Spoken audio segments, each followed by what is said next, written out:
Le Conseil des ministres s'est réuni ce vendredi 29 juillet 2016 au Palais du Peuple, sous la très haute autorité de son Excellence M. Denis Sassou Nguesso, président de la République, chef de l'État. 6 affaires étaient inscrites à l'ordre du jour, et ce, au titre du ministère des Hydrocarbures, à savoir 3 projets de loi et 2 projets de décret, et une nomination.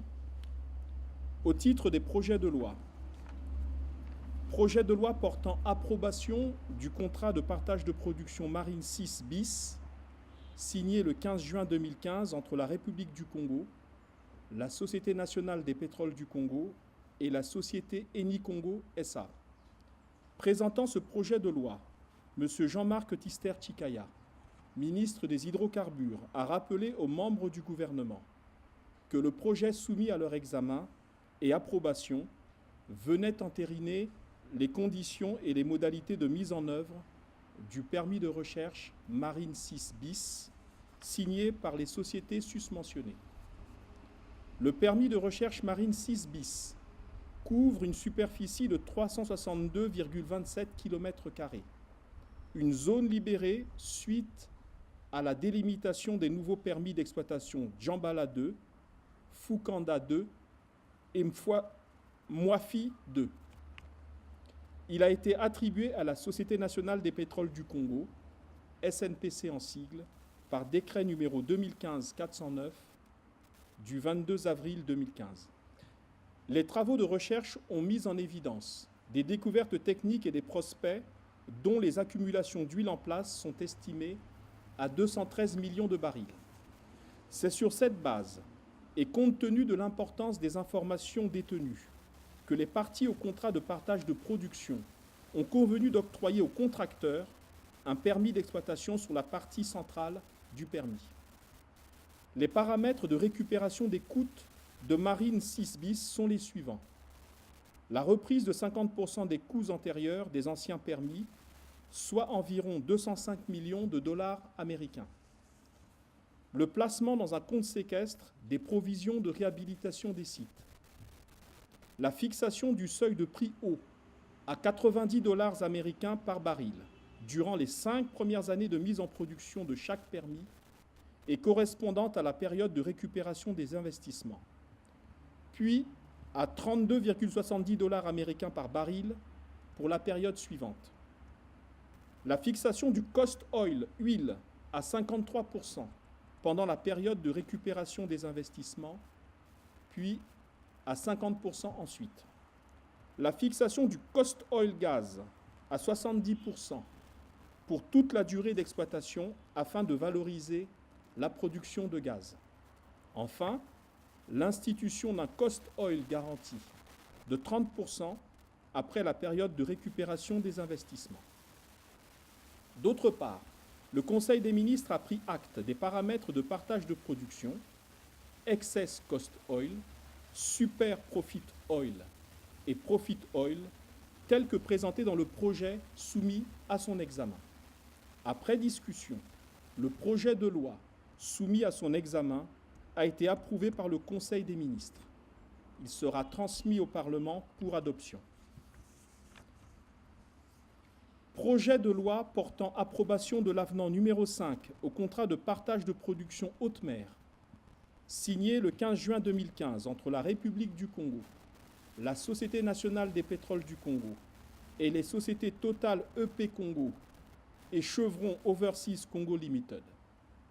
Après avoir rappelé aux membres du gouvernement que le permis Nkosa arrivait à échéance en 2027, le ministre Tister-Tchikaya a précisé que le projet soumis à leur examen avait pour objet de permettre la continuation de l'exploitation et déterminer les nouveaux paramètres, notamment fiscaux, qui seront applicables à ce champ à compter du 1er janvier 2017, à savoir abandon par le contracteur de 60% des coûts antérieurs non récupérés au 31 décembre 2014, fixation du seuil de prix haut à 65 dollars américains, fixation du cost oil à 55% de la production nette, fixation d'un cost oil garanti de 40% de la production nette.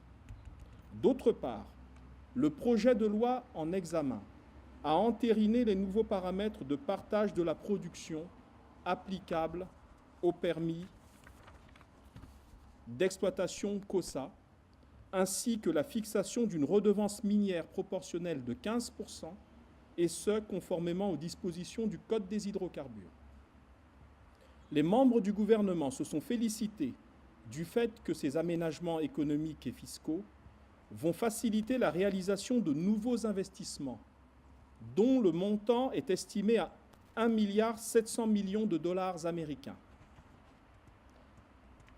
Ils notent également avec satisfaction que cet avenant va permettre une augmentation significative de la production prévisionnelle qui devrait passer de 34 à 118 millions de barils d'huile et de GPL d'ici à l'année 2027.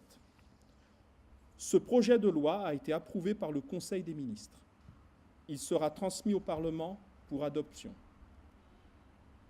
Projet de loi portant approbation de l'avenant numéro 19 à la Convention d'établissement du 17 octobre 1968, signé le 15 juin 2015 entre la République du Congo et les sociétés Total SA et Total EP Congo.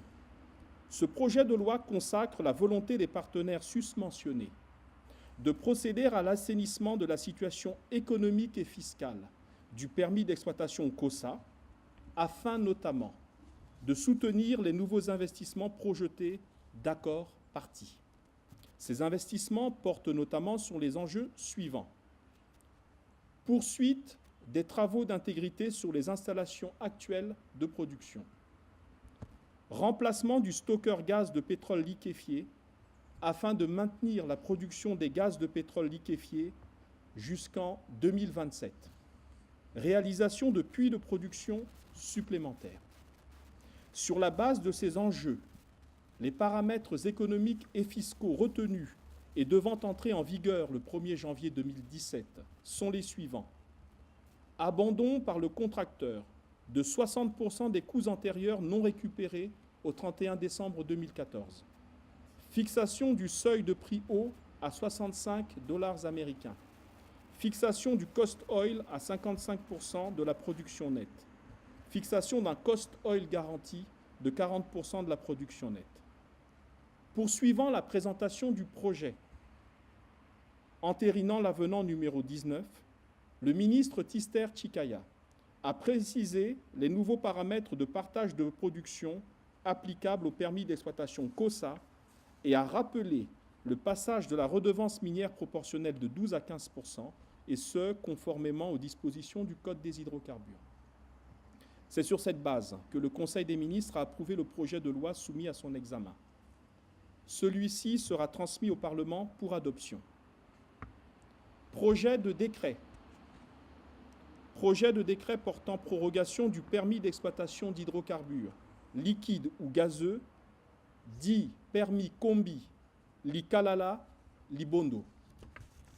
Le permis d'exploitation initial découle de l'ancien permis de recherche Pointe-Noire, Grand Fond. Il avait été attribué à la société Elf Congo, entre-temps devenue Total EP Congo, par décret datant de 1995, et ce pour une durée initiale de 20 ans. Cette première échéance étant arrivée à expiration, la société Total EP Congo a sollicité le 1er juin 2015 sa prorogation pour une durée de 5 ans. Le décret soumis à l'examen des membres du gouvernement entérine donc, après enquête d'utilité publique menée par l'administration concernée, la prorogation sollicitée. Après discussion, le Conseil des ministres a approuvé le projet de décret portant prorogation du permis d'exploitation d'hydrocarbures liquides ou gazeux, dit permis Kombi, Likalala, Libondo. Projet de décret portant attribution à la société Wing-Hua Petrochemical Joint Stock Company Limited d'un permis d'exploitation d'hydrocarbures liquides ou gazeux, dit Banga Kayo. Le ministre des Hydrocarbures a rappelé que la société Wing-Hua s'était vu attribuer un permis de recherche d'hydrocarbures liquides ou gazeux par décret du 14 avril 2006. Dans ce cadre, le groupe contracteur Caillot est composé comme suit. Société Wingwa, 85%. Société nationale des pétroles du Congo, 15%. Les recherches ayant permis la découverte d'un gisement d'hydrocarbures, la société Wingwa a présenté à l'administration la demande de permis d'exploitation, dont l'autorisation définitive est soumise à l'approbation du Conseil des ministres dans le cadre du décret en examen. Le gisement dit Banga-Caillot est onshore, c'est-à-dire situé dans le sud-est du département de Pointe-Noire. Il est basé sur 460 puits répartis sur 46 plateformes. Les réserves estimées sont de 201 millions de barils sur 25 ans. Enfin, il est prévu la création d'environ 643 emplois pérennes. Le développement du projet inclut la construction d'infrastructures, dont notamment une centrale électrique, une usine de traitement de gaz, une usine de traitement de pétrole brut, une usine de traitement des eaux usées et un pipe de rejet, un pipeline de collecte et de transfert du pétrole brut, un pipeline d'huile et de gaz.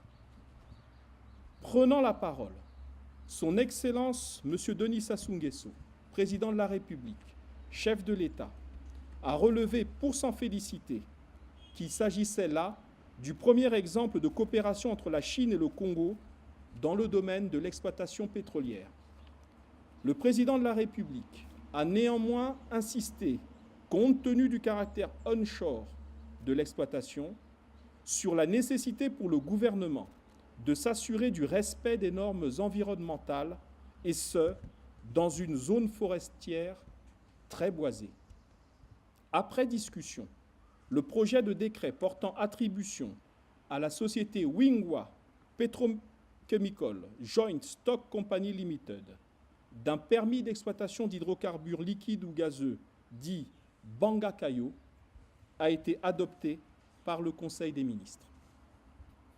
Prenant de nouveau la parole, le président de la République a invité instamment chaque membre du gouvernement à développer, sur la base de ses émoluments propres, des activités agricoles pérennes, dans le double souci d'aider au développement de la production agricole vivrière et de donner l'exemple en investissant dans un secteur vital pour notre pays. Au nom des membres du gouvernement et en réponse à cette exhortation du chef de l'État, M. Clément Mwamba, Premier ministre, chef du gouvernement, a exprimé la pleine adhésion des ministres à ce mot d'ordre qui doit permettre aux responsables politiques de haut niveau d'aider à l'augmentation des capacités du secteur agricole, et ce, à la satisfaction des populations congolaises. Enfin, le Conseil des ministres a procédé à une nomination, et ce, au titre du ministère des hydrocarbures. Ainsi, M. Meksan Raoul Ominga, diplômé d'études comptables et financières, est nommé directeur général adjoint chargé des finances et de la comptabilité de la Société nationale des pétroles du Congo, SNPC en sigle. L'ordre du jour étant épuisé, le président de la République a alors levé la séance. Commencée à 10 h, la réunion du Conseil des ministres a pris fin à 11 h 15.